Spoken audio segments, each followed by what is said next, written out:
70 Ansar ont prêté serment au prophète à ce moment-là.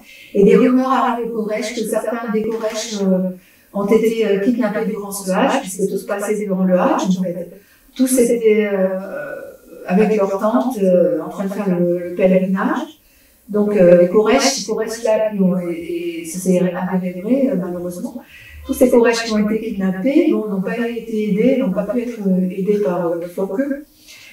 Donc pour se venger, parce que sont les seigneurs Koresh de la Mecque, ils capturent Saad ibn Ubadah sur son chemin de retour.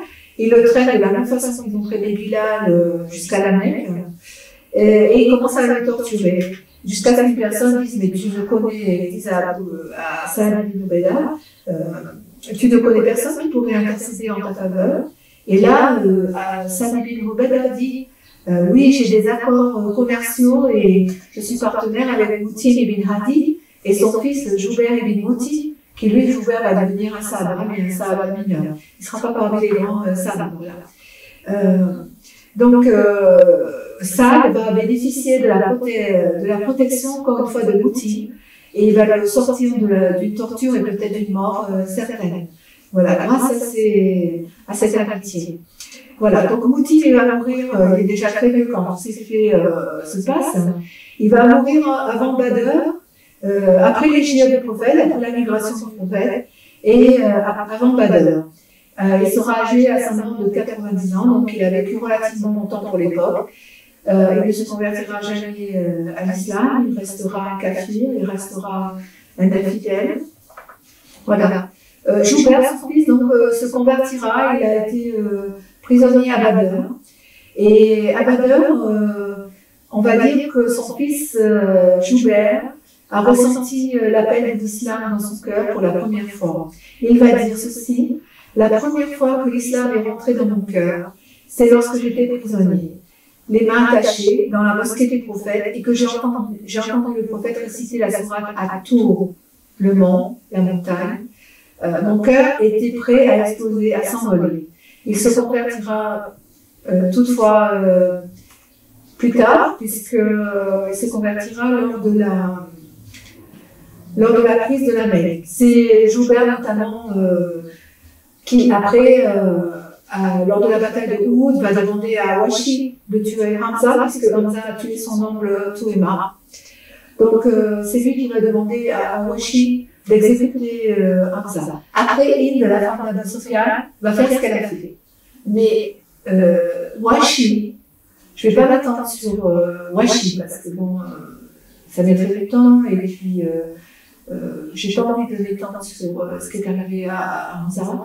Washi, lui, son but, c'était, ok, on me demande de tuer Hamza, et contre la mort d'Hamza, j'ai ma liberté. Je suis esclave, je veux ma liberté, et mon maître me propose ma liberté si je tue Hamza, donc je le fais, point barre. Lui, ça s'est arrêté là. Après, il a fait ce qu'elle a fait, et voilà, je ne vais pas m'étendre sur ce qu'elle a fait à Hamza, qui est tout à fait pas supportable pour nous. Voilà.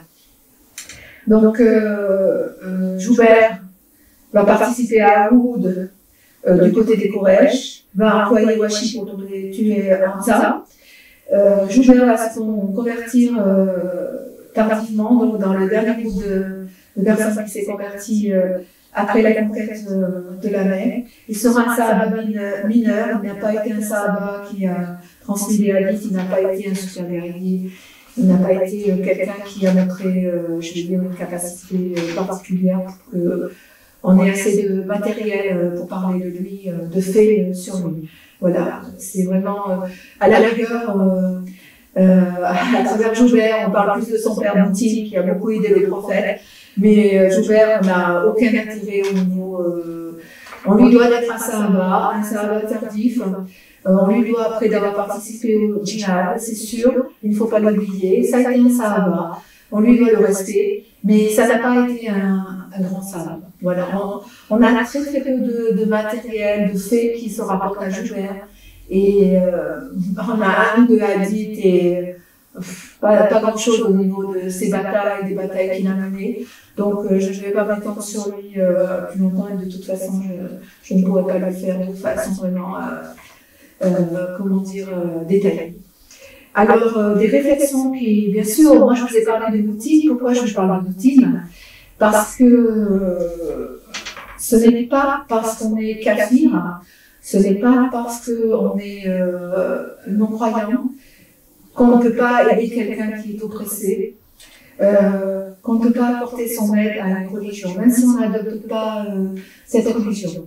Je veux dire par là que si on n'est pas musulman, mais qu'on fait du bien pour l'islam, il faut honorer ces musulmans. Ce n'est pas haram d'honorer ces gens qui, à un point donné de l'histoire de l'islam, ont été bénéfiques pour l'islam et pour sa continuation. S'il n'y avait pas eu Mouti, qu'aurait fait le prophète? Il n'aurait pas pu revenir à l'Amérique, il n'aurait pas pu continuer son dawa. Alors vous allez dire peut-être qu'Allah avait lui aussi une voie de secours, bien sûr, mais peut-être une voie qui allait être plus longue, peut-être une voie qui allait être avec plus de souffrance. Déjà, il sortait de Taïf, qui avait été une grande souffrance physique et morale pour lui. Il sortait de l'année où Khadija était décédée, où son oncle Abu Talib, qui tous deux leur a apporté une protection et aussi financé son dawa pour Khadija, avait été mort. Donc, une année vraiment sombre. Et Moutim a été, comment dire, une lumière dans cette année sombre. Il lui a redonné l'espoir. On peut se mettre à la place de notre prophète facilement. Si on peut revenir dans une cité qu'on aime, si on peut revenir dans une cité où on est interdit, mais qu'on a toute notre famille, ça va être merveilleux pour nous. Et cet émerveillement et cette reconnaissance, notre prophète va l'avoir pour Moutim. Et il va l'avoir vraiment à un haut degré. Et c'est pour ça qu'il ne faut pas ne pas parler de Moutim, c'est ne pas parler de quelqu'un qui a aidé l'islam. Et pour moi, je pense vraiment que c'est une erreur. Ce n'est pas quelqu'un qu'on doit mettre de côté juste parce qu'il est mort coupable. C'est quelqu'un que l'on doit honorer à sa juste valeur. Et c'est quelqu'un dont l'Oumma est infiniment reconnaissant et sera reconnaissant jusqu'à la fin des temps, jusqu'au jour du jugement. Donc je vous disais que le prophète va honorer Moutim après sa mort. Je vous ai parlé de la première fois que Joubert, son fils, a été touché par l'islam dans la mosquée du prophète. Et le prophète va dire à Joubert cette phrase, il va dire « Ton père Moutim était vivant à cet instant. » Et qu'il me parle de cela. Par cela, il entend tous les prisonniers, les 70 prisonniers des Badr, Quraysh de Badr. Je les libérerai tous et je les lui donnerai tous à l'instant T. Sur le champ, je les libère si Moutim me le demande. Je le ferai. Franchement, quand on pense 70 prisonniers, la valeur financière de ces prisonniers, et la valeur aussi, comment dire, la valeur de prestige de ces prisonniers, mais la valeur financière, il ne faut pas oublier le côté financier. 4 000 dirhams pour chaque prisonnier, à peu près, un peu moins pour d'autres. Ça fait quand même pas mal d'argent pour la communauté musulmane de l'époque et pour le développement de cette communauté. Donc voilà, il ne faut pas négliger ce côté financier. Le prophète aussi avait donné instruction durant la bataille de Badr de protéger un des 5 qui avait permis l'arrêt du boycott du Banu Hashim. Ce dernier s'appelait Aboul Bouktari. Alors Aboul Bouktari, donc il se battait et il a été face à un groupe de musulmans. Et limite il leur disait, bon, on ne peut pas se battre, pourquoi vous ne m'attaquez pas? Et les musulmans ont dit, notre prophète nous a donné l'ordre de ne pas te toucher, de ne pas te faire de mal. Et Aboul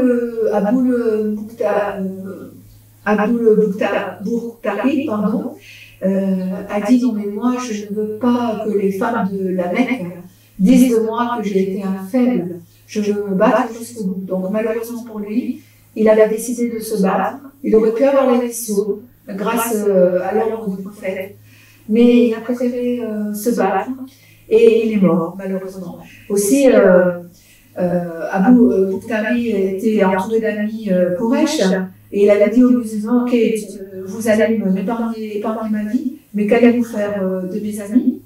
Et les musulmans ont dit, mais eux, on n'a pas d'ordre pour eux, donc on va devoir les attaquer bien sûr, et se battre contre eux.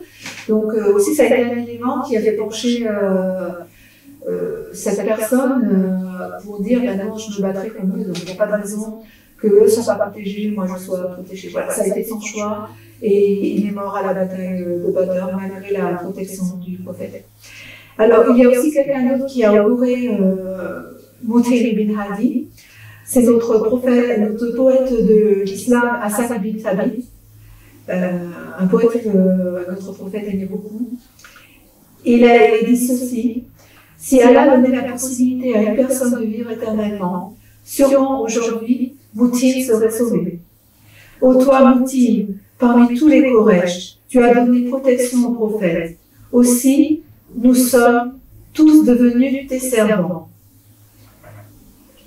Et il dit, aussi longtemps que les musulmans donneront la talbiya, c'est-à-dire la talbiya, c'est l'appel, labbaik Allah, etc. C'est l'appel, la réponse à l'appel d'Allah pour le Hajj. Voilà, labbaik Allah. Donc, tant qu'il y aura des musulmans qui feront le Hajj, tant qu'il y aura des musulmans qui répondront à l'appel d'Allah, nous te serons reconnaissants au Moutir pour la protection que tu as donnée à notre prophète à un moment de sa vie où il en avait besoin. Voilà, ça c'est le poète de l'islam, Hassan ibn Thabit, qui rend hommage à Moutir. Et on sait que ce poète était vraiment très aimé de Mohammed, donc en fait tous ces vers, ces poèmes qu'il lisait avec l'appréciation de Mohammed, donc on sait que notre prophète, paix et salam sur lui, avait apprécié également ce poème. Donc jusqu'au jour du jugement, nous te serons reconnaissants, ô Moutir ibn Hadi, pour ce que tu as fait. Nous avons une dette de gratitude envers toi, Moutir, pour les bienfaits que tu as prodigués à notre prophète, pour qu'il puisse continuer son dawa et pour que l'islam continue. Alors voilà, je vous ai déjà parlé avant, donc c'est Qadar Allah. Pourquoi Moutir est resté kafir, il est resté pur Quraysh, n'a pas accepté l'islam?